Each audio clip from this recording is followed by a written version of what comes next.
move right on in to the final segment of this week's edition of shows here on In My Own Words, the podcast. Yours truly, Stephen Smith of Touchdown Alabama Magazine. As always, ladies and gentlemen, always want to keep you abreast of the situation.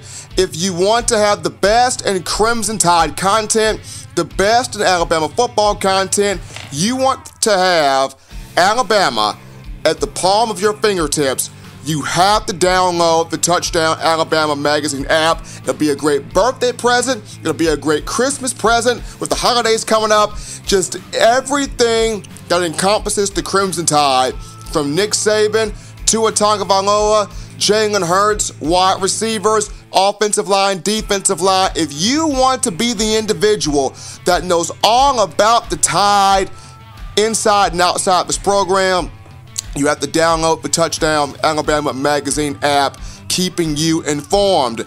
For all my iPhone, iPod, iPad people out there, that is the iPhone App Store. For all my Android people out there, that is the Google Play Store. So, Touchdown Alabama Magazine app, pick that up today.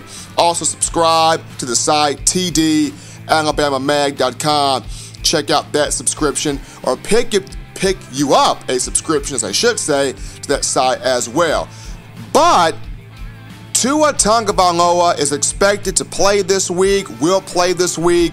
More than likely, we'll see just the first quarter of action against the Volunteers to whet the taste buds of Heisman voters, guys in the Heisman Committee, people that run the Heisman Trust Foundation.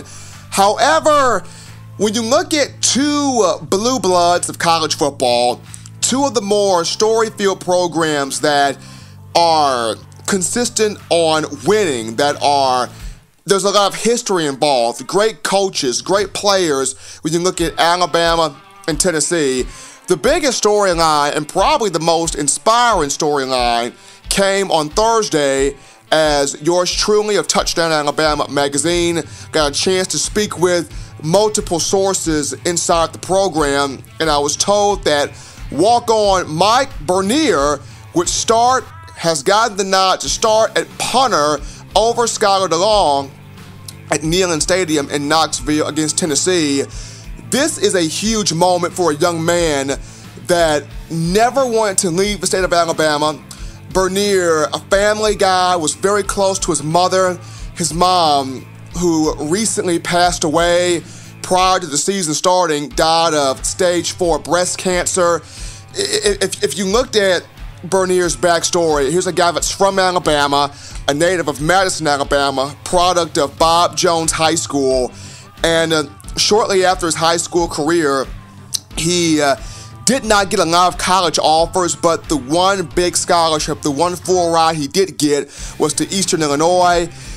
Bernier did not want to leave home. He had learned that his mother had been diagnosed with cancer, but it was his mom that encouraged him to take the opportunity, get that education, take full advantage of a scholarship.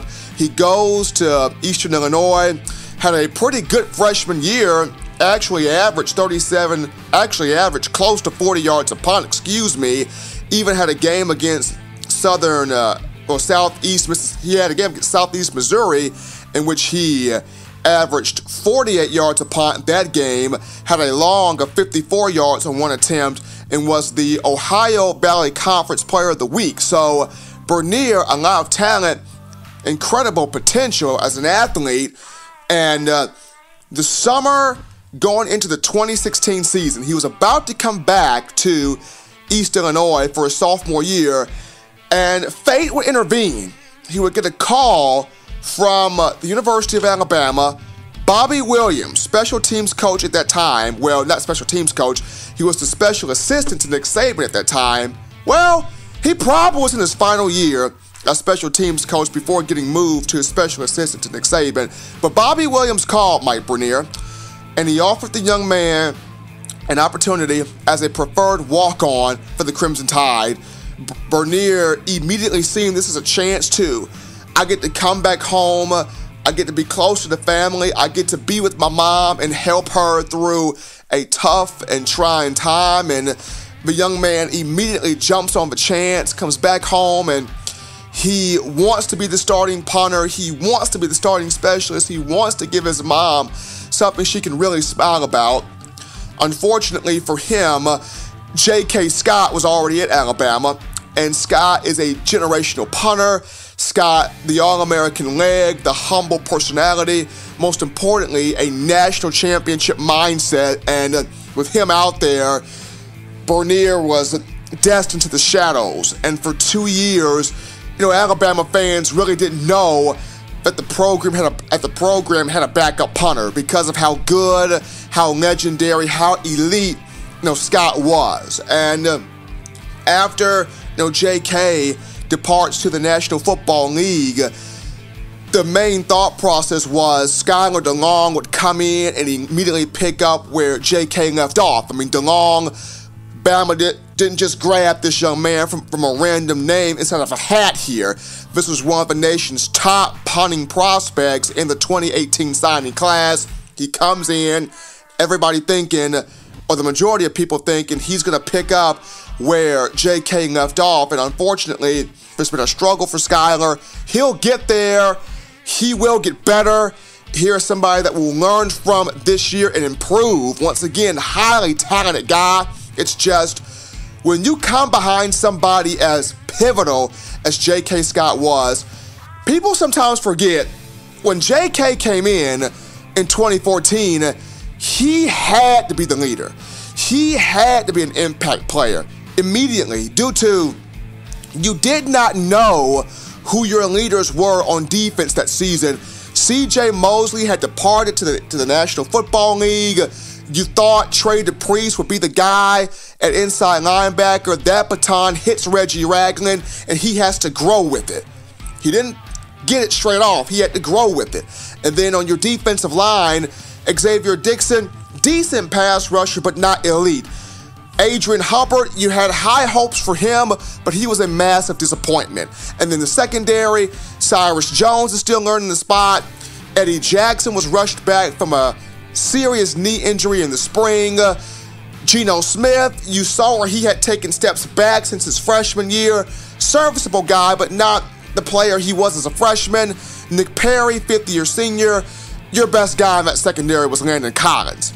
Point blank, period. So J.K. had to come in with the mindset of, I'm the guy. I got to help put this team in situations, flipping the field to where we have a chance to be a really, really good football team. Versus Skyler DeLong, he comes in with, you pretty much know, quite a bit more guys in leadership position on defense. It's been a struggle for Skyler. He'll get there, but in this game, and not just this game, throughout summer workouts, spring ball, fall camp, players got a feeling that, Mike Bernier is the guy for the spot. 219-pound punter, somebody that just lights up a locker room. Good attitude, great teammate, works hard every single day.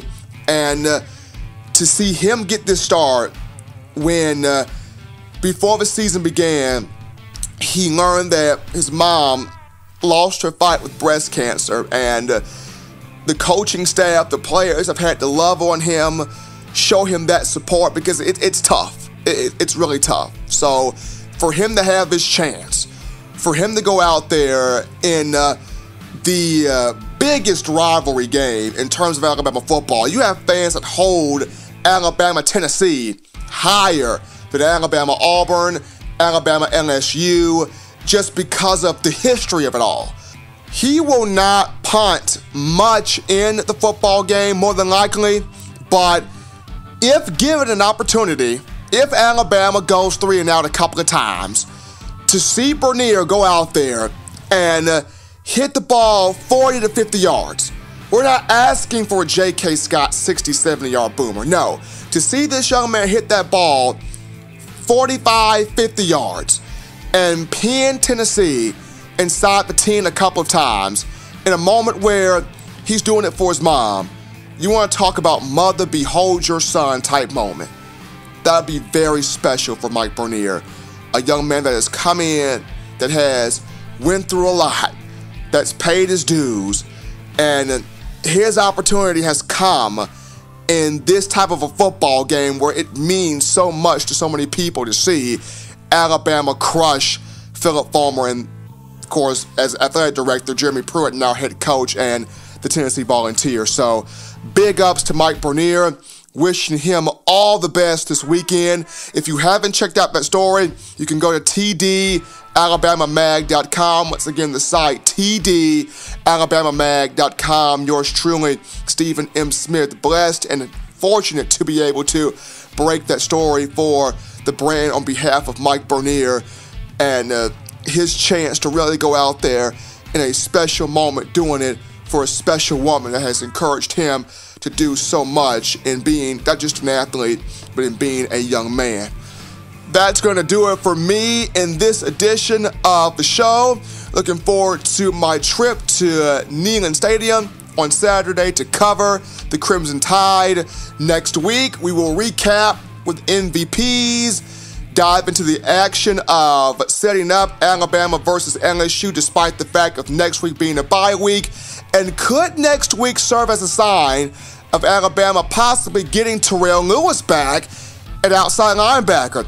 All of this and more coming up on next week. For all of us here at Touchdown Alabama Magazine, I'm your man, Stephen M. Smith. Enjoy the game. Till next week, folks. So long, everybody. This has been In My Own Words.